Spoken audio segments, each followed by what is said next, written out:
PJ Carlesimo here on the Rich Eisen Show. What did you think when you heard the news that Ty Lue was stepping away for what they're hoping is a short period of time right First here? of all, I was very surprised. I'm actually flying to Cleveland in about 10, 15 minutes, but I've got Toronto at Cleveland tomorrow night. I was surprised. I didn't see that. I had them a couple of times. I'm glad he did. Let me say that.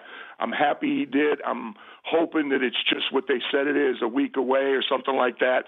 Might get him caught up. I talked to Mike Fratello, a real close friend who lives in Cleveland and spends time with them when he's not with Turner, and he said that sleep is the biggest issue. I mean, whatever is causing it, he can't get to sleep. And you don't get enough sleep when you're coaching in the NBA to begin with. When you on top of that, when you got an issue getting sleep, you got no chance because you're always tired to begin with because you don't get enough sleep. So he's got to get that under control.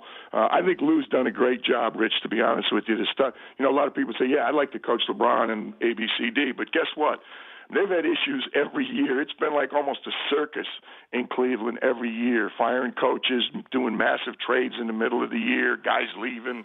I mean, it's amazing, and I think he's done a good job holding it together, getting to the finals every year, winning a championship. So I hope Lou's back. Just knowing, what it takes, PJ. I mean, what do you think goes on as he's staring up at the ceiling at 2:30 in the morning? I mean, walk somebody through all of that. I just think it's I don't know what. I'm hoping it's something that's caused by, some kind of medical thing that they can get him some medicine or they can get him something that gets him in control a little bit. But he literally cannot. I mean, if what Mike Fratello's relating to me secondhand, he can't fall asleep. Well, you just have no chance.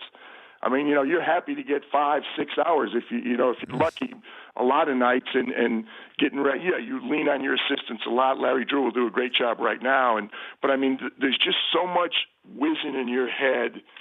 Chuck Daly used to have a number, and I forget what it was. He used to say how many decisions you would make in an NBA game versus a college game because it's, shorter time clock.